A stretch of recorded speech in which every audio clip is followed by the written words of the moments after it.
Welcome to our latest edition of Tecman Talks Dynamics, joined by the full crew again, Liz, James, Matt and myself, Liam. We are talking today a little bit off topic, so it's not just related to Dynamics today. And I know a few months back we talked about AI in general, but we've been playing with Microsoft Copilot. We've been using. Okay, using. That's different ways of looking at it, maybe. There's a little bit of both. I've had a dabble and used it usefully as well. But we've been looking at Copilot. We've rolled it out to about 20 people internally, and we're then going to push it out to the rest of the business. We thought we'd give someone some lead, we'd try it out and some guidance and see if it was worth it. Yeah, and we'll talk about the reasons. There's a cost associated with it. Yeah, so it's probably fair to say we're not experts, but we've started to use it. We're exploring how it can be useful, so we thought it might be good to share that. Yeah, I think that's really important. How long has it been available? It's been available for a little while, but it's only since the turn of the year they brought it down under the 300 seat limit. So if you could only get Microsoft. This is Microsoft 365 or Office 365, or whatever you call it. So Copilot is the AI product that Microsoft have got. It embeds itself in all of the products, but until the turn of the year, you had to have over 300 seats on one of the E3 or E5 products. It seems to be kind of evolving quite rapidly as well. Yeah, it was a bit of a surprise. Yeah, it was a bit of a surprise as well when they just announced we've removed the user limit. I think a lot of people were saying, why is there got to be 300 users? So they've suddenly removed that, so you can buy 1 user, 2 users, 3, or however many. But it's important that you to know that you don't get it as part of your Office. You don't get it as part of your Office. It is an additional cost. It's an additional cost. Yeah. So it doesn't matter how many You've users you've got, but you've got to purchase on an annual commitment. Yeah, it's an annual commitment, and currently it's an annual payment. So you don't pay per user per month. You pay everything up front at this moment. Now they price it per user per month, but you just multiply it out. Yeah, you have to pay for the annual up front. So if one user in the organisation wanted to license it, the cost is about £290 for 12 months. So it comes down to about 20 odd. And is it just a straightforward price per user? There's no price breaks? There's no price breaks. There's no different levels at this moment in time. We all know Microsoft, that is no doubt going to come. So you're talking about £300 per year. Which might sound a reasonable amount of money, but actually, I think from our experience already, well, you will get the value, won't you? And that's why we rolled it out short in a smaller number to begin with. Is there going to be, we spent about £5,000 on this. Is it worth it? Where's the time savings? Where's the efficiency or the benefits of using it? And I think after a week or so, we're fairly comfortable to try and shave a few minutes off every day, or to serve some time bonus.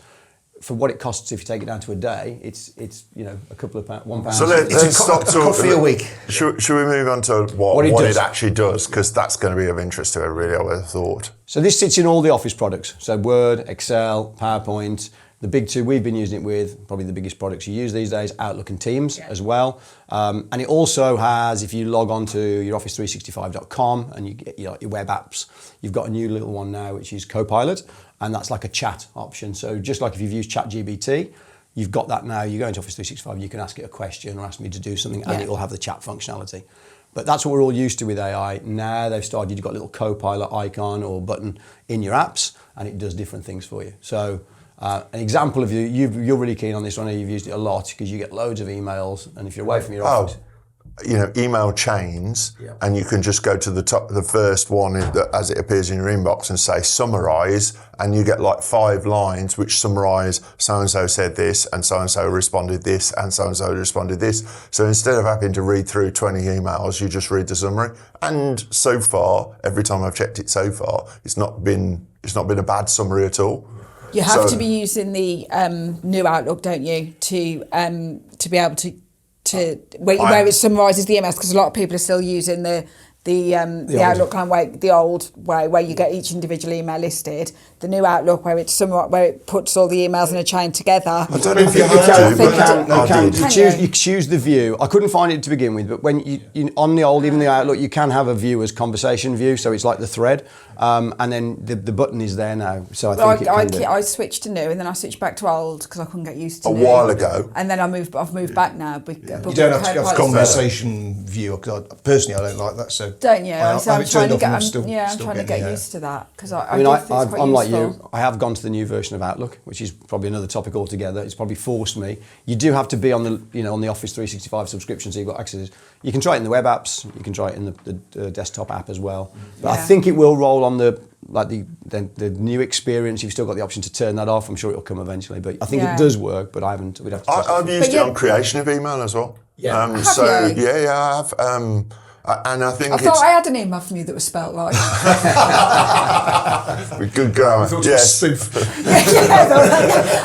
Don't open delete. That's not from James. There's no grammatical or spelling error, so that's definitely not James. Oh, fair play.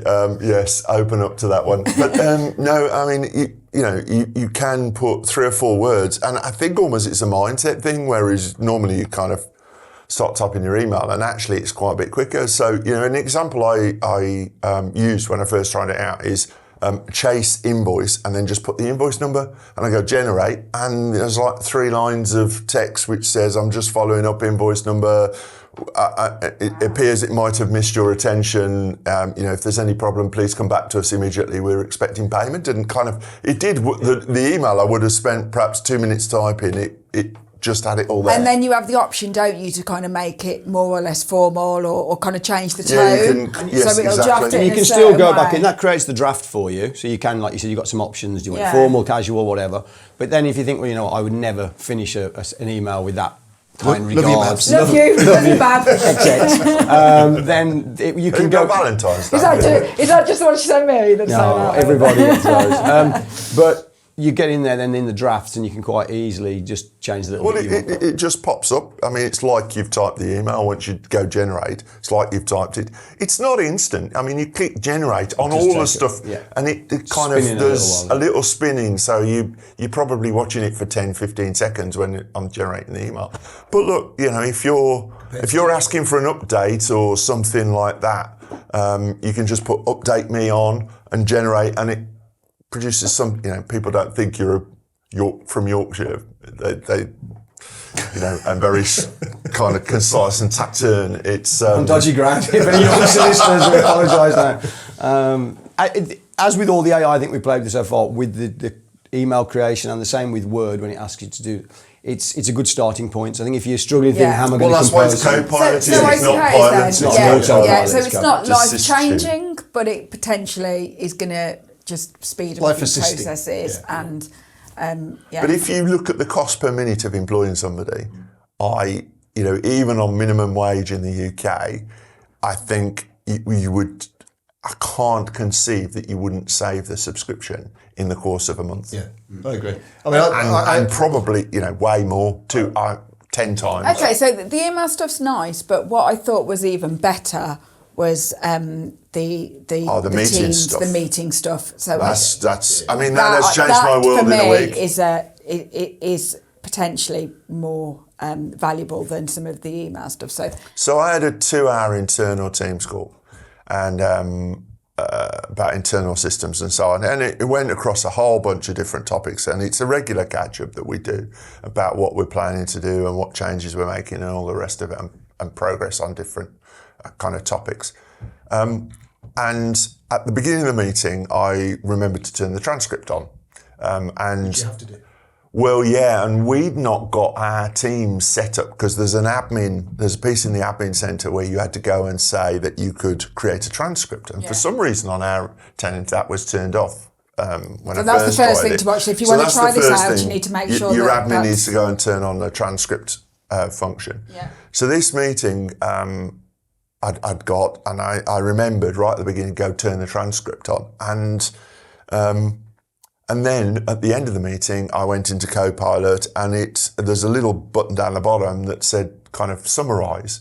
And I gave it summarise, and there was a lovely kind of just summary, and it was pretty spot on. Now, the transcript itself was a 99-page Word document.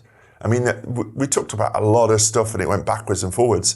This was... Well, I no one's realistically guys. going to read a transcript of a meeting, are they? I mean, that would be hard work. Well, it's I bad think. enough when, especially during lockdown, everyone's saying, can I record this meeting so I can watch it back later? yeah. And no one ever really goes back. Yeah, and but goes, watching it, one thing. Going back and reading it, you just wouldn't, would you? I mean, that's where I think our behaviour needs to evolve on, because the transcript, I could actually search. So I could jump to a page in the transcript. I think transcripts are way more useful than recordings. Yes, I agree with that, but you're not going to necessarily read it from start to finish. You go search for something. The summary is really valuable because the summary will then prompt you and you'll say, oh, I know we talked about that. Then you can go back to it. Certainly as well, if you're ever in a situation where you needed to prove something was said or not said, which, has obviously is difficult now, you can go back and you can say, I know we talked about that, and you can search for it. You've got the recording and the transcript. The transcript was, so there were 2 of us in this call, and so it said, James, and it got the time and date I started talking, what I said, and then Brian, and the time and date he was talking and what he said. I think that's very easy if it's teams person to teams person. I want to try it out with teams person to room, because when you've got 4 people in a room, how does it know? Should we try it with the board meeting today? Recently on Teams, though, we saw this the other day where... Transcript of our board meeting, that dodgy ground list, dodgy ground. The focus is changing from who's speaking within Teams. So the camera now picks up on it. And there is a setting in Teams that you have to allow it to recognise you. So it might be person 1, person 2. We'll try it and see what it works. But so I think the transcript's more useful than just a recording. And I think then the summary that you can share so people know whether they need to go look at the transcript is again.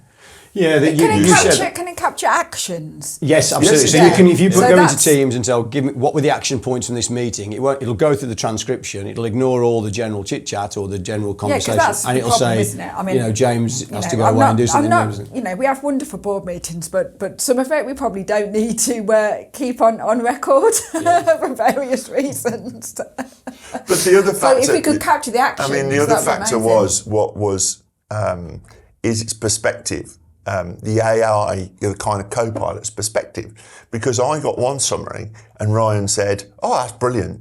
How did you do that? He went and did it. He got a slightly different summary. Now, it wasn't radically different. It was still a summary, but it was a summary for him rather than a summary for me. And so that's I was like, ooh, okay. And kind of think that's something that you kind of need to just be aware of, that actually, I don't know whether Copilot's learning what I like and kind of tuning, and it'd be interesting to see over a period of time whether it starts to kind of evolve as my use increases of it. But you're talking about the benefits of having it. If you did an action summary, what were the actions of this meeting? Because how many times do you have a follow-up meeting and you think, well, I meant to do something for that meeting the night before the meeting? And if you could just go back to that transcript and say... I'm super organised, Liam. I know exactly what I've got to do. Of course you do. But you could easily go on there and say, what actions were there for Liam in that meeting? And then it just pull out and think, okay, I've done 9 out of 10. But... I think again, it just means when you go back into that second meeting, it's saving you time. You're not going through. Well, I everyone's just prepared. Come back for a meeting that suggested what I might want to read before the meeting. That's good. Yeah, that I noticed yesterday or the day before was that I had a meeting and it suggested you might want to read this document. I didn't, but I did. I think Outlook has been doing that a little while ago. Because if there's an appointment and someone's put an attachment on in the calendar. No, it was a separate email that it suddenly worked out was related. But I think that was Outlook, not. Yeah, I think Outlook has been doing that, looking at the threads. There's certain things that Outlook does that you don't necessarily use as well, isn't there? Where it will suggest you haven't replied to this email or something. Someone's asked. It's been doing that for a while, and I think and you don't need Copilot that's almost for like that, but on the back end, isn't it? Yeah, where it's kind of sending it through. It's not done on the client side. But you can also do all those summaries you talked about from the transcript. You can do that on your Teams chats. So again, if you came back and there's been quite a big chat. I had exactly that. I was out 2 days, kind of on the road, and didn't get a chance at all to look at chat, emails. Came back and there's this Teams group I'm in, and there's been a technical conversation going on for 2 days, and there was a lot of chat in there. You'll know the chat, and I just said summarise it, and it understood where there was a lot of detail. So and so talked about some specific detailed issues around this particular topic, but it picked out the topics, and even the topics were, one was talking about reservation entries, and wouldn't it be nice if you just came back and said, "Don't worry about it, it's sorted, no further action." I did that with the director's chat. I said, "Summarise the chat from the last week." Yeah. Yeah. It is clever. It was Did for last year. But Teams is good. I think because they're definitely adding stuff to that which we've not been able to do. Like you said, summarising video. A meeting that would have normally been a video. And I guess in the storage would be much lower to save a 99-page Word document than a 2-hour video. Over time. And the other thing I would Easy say, it's pretty easy to use. There's not a big training required. You don't need to be trained. It's harder to go from the old Outlook to the new Outlook than it is using I Copilot. agree. It's just hit the button and If there's there are your something options and if you're type not what sure you want. about something, you just ask Copilot. Ask Tell- Copilot. yes. Ask Copilot. Yeah, How do yeah. I use you? But It's like Googling Google that you break so it video. I think it's the most radical kind of improvement to Office that I've seen in 10 years, actually, for a very long time. I was going to throw this one to you. I know you haven't played with it yet, but some homework. You love Excel, right? Mm-hmm. Okay, it's your thing. And I know a lot of the Copilot stuff is. You can't teach me Love anything. so harsh. No. Put it on his gravestone. Here lies Matt, of Excel. But it does. It's meant to be very quick. You can say what you want to do, and it'll work the formula out for you in Copilot. So I have to be like chess machine playing the grandmaster. We'll see what comes out with the most efficient way. I haven't played with that, but that's one of the big things they put into Excel that Copilot can help with your function Well, creator. it is, isn't it? I mean, you always get like, the formula finder and stuff has always been, if you know how to do it, it's easy, but if you don't and you don't use it, Or you don't do regularly, very it's kind often, of like, You can say, I know I can do this, but I'm not sure how. So you've helpful. tried it in PowerPoint as well? Yeah, very with PowerPoint. So PowerPoint, as you'd imagine, you can go into there and say, create me a deck based upon, and you give it some information, and away it will go, and it'll create. It's a very basic one, but it does do some work, and seems to go away to things like Wikipedia, and if you put a general subject, it'll pull some information through. So it gives you again the a more foundation. you use it, the better it gets. In theory, That's the theory, and the other thing that where we've got to play with it more is obviously this is going to be looking at our data across our organisation. That's when it's really going to start being So useful. is it taking in your SharePoint? It's taking in your OneDrives, because you've noticed now when you use Office, even if you're saving, you say save locally to documents, actually it's doing OneDrive documents. So you've got your local copy because the way OneDrive works, but it's chucking everything into the cloud. So it's going to start looking through all of that for you. And from a security point of view, how does that work? So if someone decided to type into Copilot, give me the average salary of a consultant at Tecman. well, Oh, you suspicious so-and-so, that. No, but people should have these genuine concerns. yeah, that if absolutely. that It is a information's genuine there, concern. It will go across any data that you have access Right, to. okay, So again, if so- you've locked it down, if you're using SharePoint as your main data repository, you've got to get your security levels correct. Yeah. If you're using your OneDrive, like we all use OneDrive, and we might share a document. So if I've shared, I don't know, some planning for the customer day with you guys, but that's the only thing you see, then you could say what's going on with the customer day. It would go away and say, okay, yes, I can see that there's a PowerPoint. But if you'd got your private financials on your OneDrive and you hadn't shared it, there's no way I could. That's the plan. That's the plan. That's it. Yeah, of course. It uses all the My Microsoft. project for this afternoon. It's interesting. The supplier that we work with for licensing, they came back and said, you've got to be careful.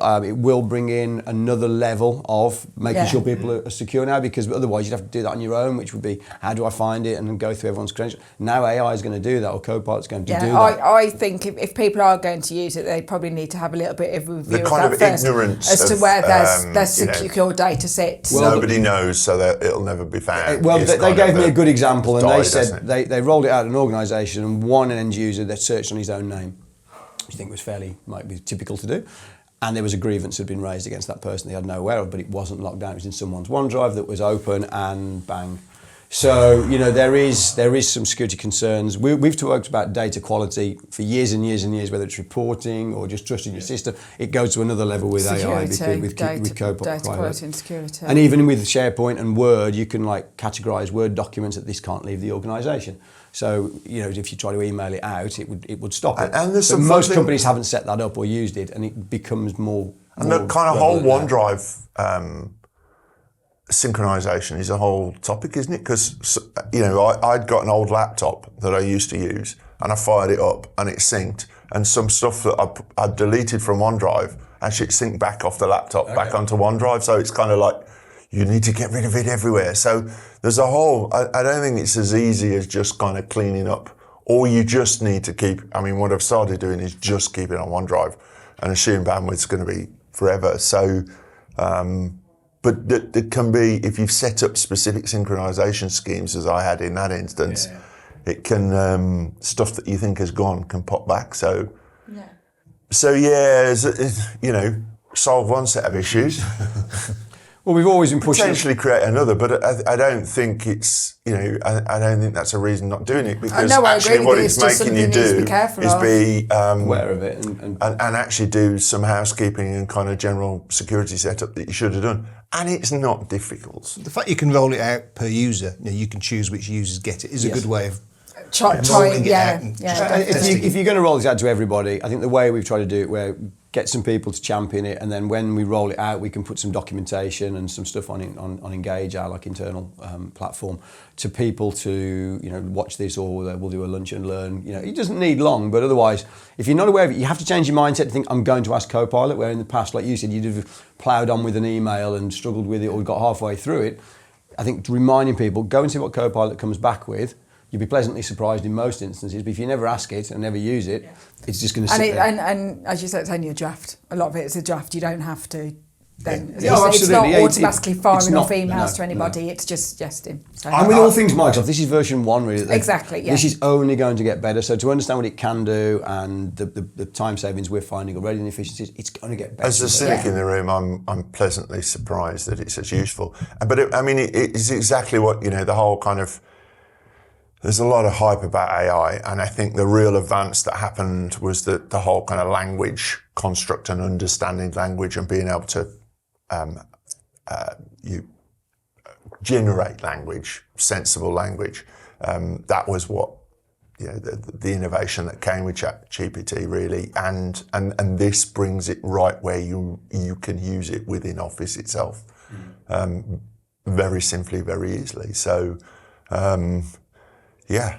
And the next stage, and this isn't part of what we're talking about with the Copilot for Microsoft 365, but you've got Copilot Developer, where you can develop your own Copilots internally, looking at your data with particular requests and tasks. And I think suddenly you think, wow, having your own Copilot for your own business, if you can think of the right examples for that, that's going to be... Yeah, there's Copilot Studio, and it helps you, and you can say which kind of language model you want it to go use, and... Yeah, it's going to take some work and some understanding, but a lot of capabilities. I think the co-pilots within Dynamics, to come back, because this is a Dynamics podcast, apparently, that's going to be harder, and specifically our expertise around Business Central. You kind of think outbound emails, so invoice chases and things like that is an obvious one to do. But where else it's, your finance system, the numbers are precise. It has to be right or it's not. And that is AI going to be that precise in terms of what it generates. What about in terms of warehousing and things? There's got to be some great use examples at some point with that. I think it's reporting, is kind of analysis of the data that's there. It does mean that it's going to be 100% critical that your data is accurate. Mm-hmm. If you're analysing, how much extra capacity have we got in our warehouse, or when is our peak capacity likely to be hit, etc. Those type of questions that I can see Copilot helping you with, but it's going to need accurate data for the last X period. So they've tried this natural language. You demo it sometimes on reporting, where you put, give me this, and then you go further and say, give me this region for this product. Break it down. That's been there for a while, but again, it's reliant on your data being good. Otherwise, but it'll be. I think that will continue to improve with AI, and maybe you'll want it to almost suggest trends. Again, it's dangerous when you in the future. But you want it to jump up and say, hey, look at this piece of information because something's changed that you need to be aware of. I mean, we saw a demonstration last November in BC where you could type in a question about your data, and it goes off and comes back with some information from BC. So, which customers spent the most on this product group in the last 3 months? Those kind of things. Put that into Teams or whatever. But again, your data needs to be in the cloud for that. Yep. So you need to be on SaaS. SaaS. Well, everything we spoke about today, this is cloud. I mean, everything we spoke about the last decade has been cloud, but if you're not there, you will not be able to use some of the benefits of this. I mean, it's always there in CRM, isn't it? We've already... Yeah, and the CRM team... especially if you talk about like outbound communication and stuff, that's already there. From the creative side, I mean, AI is really, really useful. Just generates you a template or generates a base thing that you can take and then make it useful. But the CRM team are recording a podcast actually next week from memory around what's coming in the latest wave of D365 for sales and marketing, etc. So they'll cover some of that because the AI is a little bit further down the line, because I think it's just more appropriate, as you said, rather than your financial It's system. not hard It's to come easier up with to an find idea. a case. Yeah. It's easier to find a good use case. Service isn't it? side as well. And saves some This is time. the error we've got. Yeah. It can come back with suggestions on how to resolve it's it. different to financial data, isn't it? Financial data, it's a system of record, It's isn't it? retrospective, And so isn't it? it's record of what's actually happened. Now, you don't need AI to generate what's actually happened. So I think it's a little bit different, and I think that's where there's some scratching of heads around the BC space of what's an appropriate use of this technology. I think the things we want, things like inventory forecasting, demand planning, They're quite specialist production topics. scheduling. It's Quite technical. specialist topics, and arguably. And there's not one size fits all, is there? So it's going to be more within the ISV community than within Microsoft itself. But the rest of the Microsoft stack can make really good use of this, and in terms of like sales and even cases, customer service, it's obvious. You start typing stuff into a case or paste stuff into a case, and it comes up with a list of these knowledge articles might help, and kind of these are the resources that might help with this case, or attach these marketing materials to this outbound communication because they seem relevant. And yes, you're not going to want to do it every time, but if it just jogs your memory and kind of gives you a prompt that this is available to you, those are sort of fantastic things, aren't they? Yeah. Chatbots as well, rather than it being, to date it's been quite a predefined, structured route. You can take this route through, aren't you? Everybody knows it's a chatbot they're talking to and hates it, don't they? And hopefully that's gonna, it's gonna make it more natural. So that actually you can't tell it's a chatbot, and that really then it starts to get to where you can safely deploy it out to customer-facing things without them thinking you're a cheapskate for not. You can definitely see that from a support perspective. If you give it enough information, it's looking what calls have we had logged around this, and it's got some more intelligence to look at the language and work out solutions. Yeah, Have we had this case previously? There was a case of an employee at one of the large IT organisations, I won't say which one, that got sacked because he believed their AI had a mind that it could think. Not that bombshell. Well, yeah. Close out. I mean, AI is if you read the press, but what do journalists actually know? Question, because there's an awful lot of rubbish that's going around. But I would. We've always had the attitude, spend customers' money like it's your own. I think every customer should have one Copilot subscription and have a play with it. Yeah. So Liam, just to clarify, if you have a Copilot subscription, you can take it off one user in your domain and move it to another one? Just to be clear, he said throw that hot potato. Well, I believe so. Yeah, I think it's the same as any. It's just a same as any office license. You just assign it to somebody else. So you can try it out for a week, give it to your colleague. They can try it out for a week. If that is incorrect, we'll stick something on the description when the podcast goes out. I'll check that out. We haven't done it, but I can't see why you wouldn't. You can do that with every other office license. So, that's okay. And so that gives people a chance to try this out for a relatively small amount of money. It's £300 for the year. So if you spend quite a lot of time in front of Outlook and Teams, you'll get the benefit. Yeah. And it's really well done. It goes across your web apps. We said it goes onto your mobile device. If you go onto and pop up Outlook in there or Teams, actually, it's summary on your Outlook mobile is very. If you're out and about, you really do need a summary because it all adds up that time. 22. I mean, it's like the article you pointed out yesterday, which was about application switching, the time that people spend switching between applications, and then the time to kind of rethink where they are now. And they did a survey on about 3,000 people or something like that.